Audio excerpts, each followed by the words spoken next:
नमस्कार मंडळी, स्वागत आहे तुमचं आपल्या आवडत्या 45 मराठी या चॅनलवर.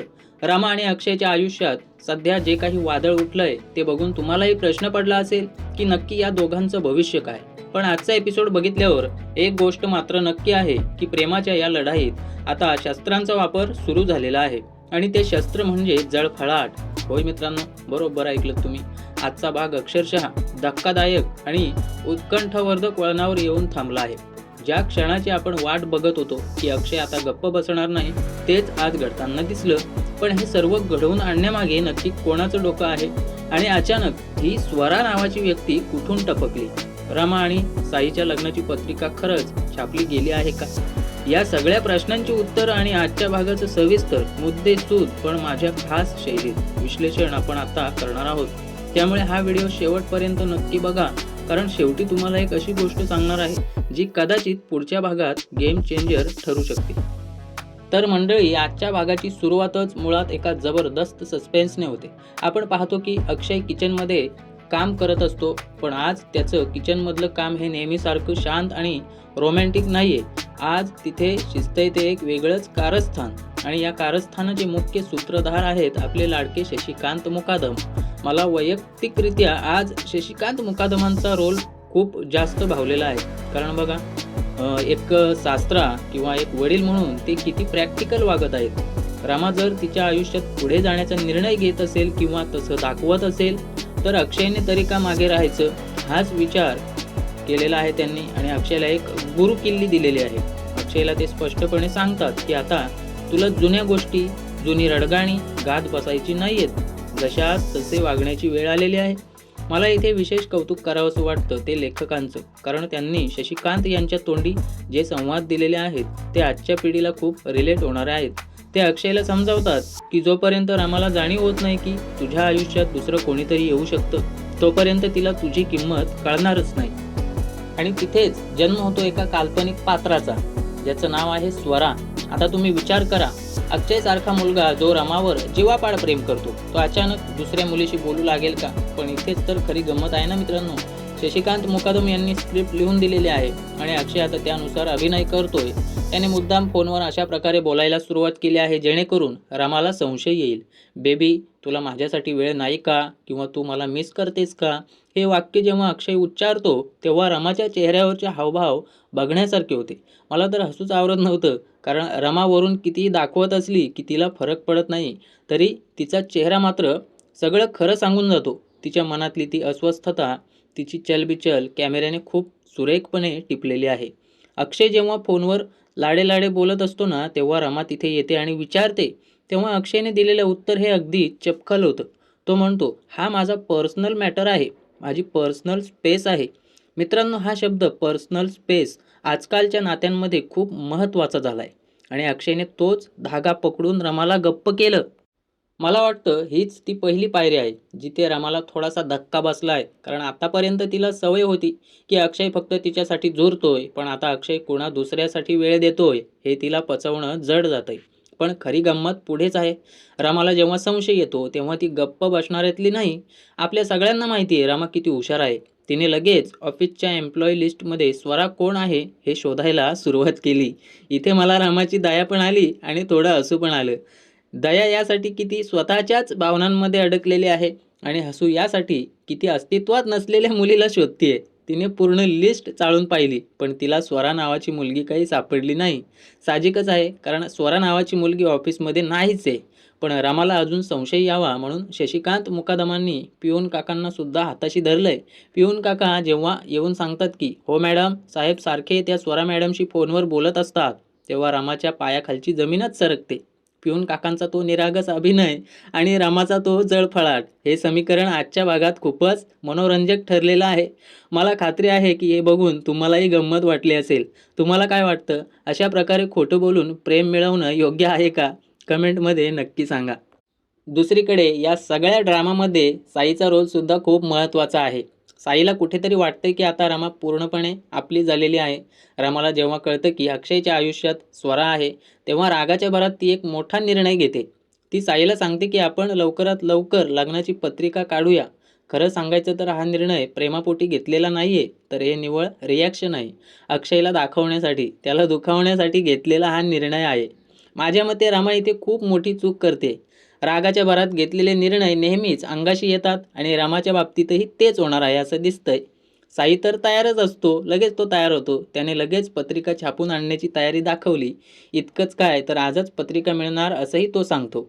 इथे मला साईचा अतिउत्साह थोडा संशयास्पद वाटतो. म्हणजे इतक्या लवकर पत्रिका कशा काय तयार होतात? पण मालिकेतल्या सिनेमॅटिक लिबर्टीचा विचार करता आपण ते सोडून देऊया.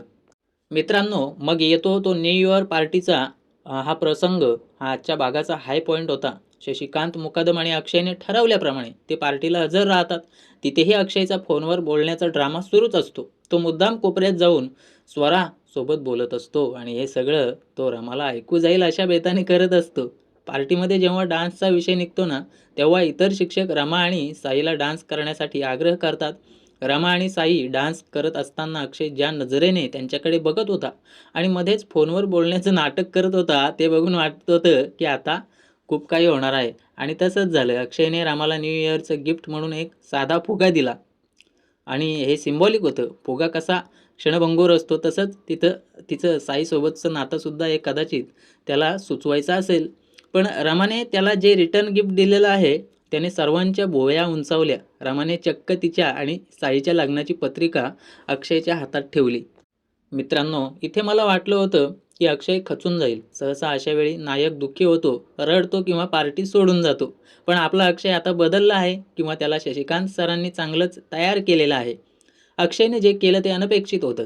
त्याने रामाला रिटर्न गिफ्ट म्हणून चक्क त्याच्या आणि स्वराच्या लग्नाची पत्रिका दिली. हो, तुम्ही बरोबर ऐकलंत. एका हातात रामा साईच्या लग्नाची पत्रिका आणि दुसऱ्या हातात अक्षय स्वराच्या लग्नाची पत्रिका. हा सीन इतका पॉवरफुल होता की काही क्षण रमासुद्धा ब्लॅक झाली. तिला काय रिॲक्ट करावं हेच सुचेना. तिला वाटलं होतं की ती पत्रिका देऊन अक्षयला शॉक देईल, पण इथे तर अक्षयनेच तिला डबल शॉक दिला. आता आपण थोडं फ्लॅशबॅक आणि या मागचं सत्य जाणून घेऊया, जे प्रेक्षकांसाठी खूप महत्त्वाचं आहे. हे सगळं शशिकांत मुकादमांचं डोकं आहे. त्यांनीच त्यांच्या मोबाईलमध्ये स्वतःचा नंबर स्वरा नावाने सेव्ह केला होता आणि तेच अक्षयला वारंवार फोन करत होते. म्हणजे अक्षय ज्याच्याशी तासनतास बोलण्याचं नाटक करत होता, ते दुसरे तिसरे कोणी नसून त्याचे म्हणजे अक्षयचे बाबाच होते. आणि ती पत्रिका, ती सुद्धा शशिकांत यांनीच छापून आणली होती. त्यांचा उद्देश स्पष्ट आहे. रमाला आरसा दाखवणं, रमाला हे दाखवून देणं, तिला जाणवून देणं की जर ती दुसरं लग्न करू शकते तर अक्षय का नाही. माझ्या मते ही स्ट्रॅटेजी खूप रिस्की आहे, कारण जर रमाला कळलं की हे सगळं नाटक आहे तर तिचा राग आणखीन वाढू शकतो. सध्या तरी पण हा प्लॅन यशस्वी होताना दिसतोय, कारण रमाच्या चेहऱ्यावरचा तो आत्मविश्वास आता गेला आहे. तिला आता प्रश्न पडलाय की ही स्वरा नक्की कोण आहे. ती इतकी कशी काय अक्षयच्या जवळ आली आणि अक्षय इतक्या लवकर लग्नासाठी तयार कसा काय झाला. माझा अंदाज आहे की पुढच्या काही भागांमध्ये रमा या स्वराचा शोध घ्यायला सुरुवात करेल. ती कदाचित डिटेक्टिव्हसारखी वागेल. तिला हे सत्य शोधून काढायचं असेल की खरंच अक्षयच्या आयुष्यात कोणी आहे की हा फक्त बनाव आहे. आणि यातून पिऊन काका किंवा शशिकांत कधीतरी नक्कीच अडकलेलेच असतील, यात काही शंका नाही. पण तोपर्यंत ही जी जळजळ आहे ना, हा जो इगोचा टकराव आहे, तो बघायला खूप मजा येणार आहे. दुसरीकडे साई आता काय करेल? त्याला जेव्हा कळेल की अक्षयने पण लग्नाची पत्रिका छापलेली आहे, तेव्हा तो नक्कीच काहीतरी कुरापत कळेल. कारण साईला माहिती आहे की जोपर्यंत अक्षय रमाच्या मनातून उतरत नाही, तोपर्यंत त्यांचं लग्न होऊ शकत नाही. आजच्या भागाचं विश्लेषण करताना मला एक गोष्ट प्रकर्षाने जाणवली, ती म्हणजे संवादाफेक. अक्षय आणि शशिकांत यांच्यातले सीन्स खूप नॅचरल वाटले. बाप-लेकाचं हे बॉन्डिंग बघायला छान वाटतंय. रमाच्या भूमिकेतही नेहमीप्रमाणेच ताकद होती, पण आज ती थोडी गोंधळलेली वाटली, जे कथेच्या दृष्टीने गरजेचं होतं. फक्त एक गोष्ट थोडी खटकली, ती म्हणजे ऑफिसमधले सीन्स. ते थोडे अजून क्रिस्पी करता आले असते, पण ओव्हरऑल एपिसोड खूपच एंगेजिंग होता. आता प्रश्न उरतो मित्रांनो तो पुढचा. तुम्हाला काय वाटतं? रमा अक्षयचं हे नाटक ओळखू शकेल का? की रागाच्या भरात ती खरंच साईशी लग्नाच्या बोल्यावर चढेल? माझ्या मते रमा नक्कीच काहीतरी शक्कल लढवून सत्य बाहेर काढण्याचा प्रयत्न करेल, किंवा जेव्हा तिला कळेल की स्वरा हे पात्र खोटं आहे, तेव्हा तिची रिॲक्शन काय असेल. तिला आनंद होईल की अक्षय फक्त तिच्यासाठी हे करतोय, की ती याला फसवणूक समजेल. हे नात्यांचे पदर उलगडताना पाहणं रंजक ठरणार आहे. मला तर असंही वाटतंय की शशिकांत मुकादम कदाचित एखादी मुलगी खरोखरच स्वरा म्हणून देखील उभी करतील का? कारण नुसता फोनवरचा आवाज किंवा पत्रिका यावर रमा जास्त काळ विश्वास ठेवणार नाही. तिला पुरावा लागेल आणि तो पुरावा देण्यासाठी मुकादम फॅमिली कुठल्या थराला जाईल हे पाहणं महत्त्वाचं आहे. शेवटी आजचा भाग हा एका अशा वळणावर संपलाय जिथे प्रेक्षकांची उत्सुकता शिगेला पोहोचलेली दिसून येते. अक्षयच्या या मास्टर स्ट्रोकमुळे रमा बॅकफूटवर आलेली आहे. पण ती रमा आहे, ती इतक्या सहजासहजी हार मानणार नाही. ती नक्कीच यावर काहीतरी प्रतिहल्ला करेल. कदाचित ती लग्नाची तारीख लवकर काढेल किंवा अक्षयला अजून जेलस करण्यासाठी काहीतरी करेल. तर मंडळी, हे होतं आजच्या भागाचं माझं विश्लेषण. आजचा भाग खऱ्या अर्थाने काटेकी टक्कर होता. मला हे सगळं ड्रामा पाहताना खूप मजा आली आणि मला खात्री आहे की तुम्हालाही आली असेल. हे विश्लेषण, हे माझे अंदाज तुम्हाला कसे वाटले हे मला नक्की सांगा. मी जे काही सांगितलं त्यात तुम्हाला काही वेगळं वाटतंय का? तुमची थिअरी काय आहे? स्वराचं सत्य आम्हाला कसं कळेल याबद्दलच्या तुमच्या प्रतिक्रिया कमेंट बॉक्समध्ये नक्की कळवा. तुमच्या प्रत्येक कमेंटला उत्तर द्यायला मला नक्कीच आवडेल. जाता जाता एक आठवण करून देतो. आजची तारीख आहे 6 जानेवारी 2026. या तारखेचा हा एपिसोड आपल्या स्मरणात राहील कारण आज अक्षयने पहिल्यांदा रमाला तिच्याच भाषेत उत्तर दिले.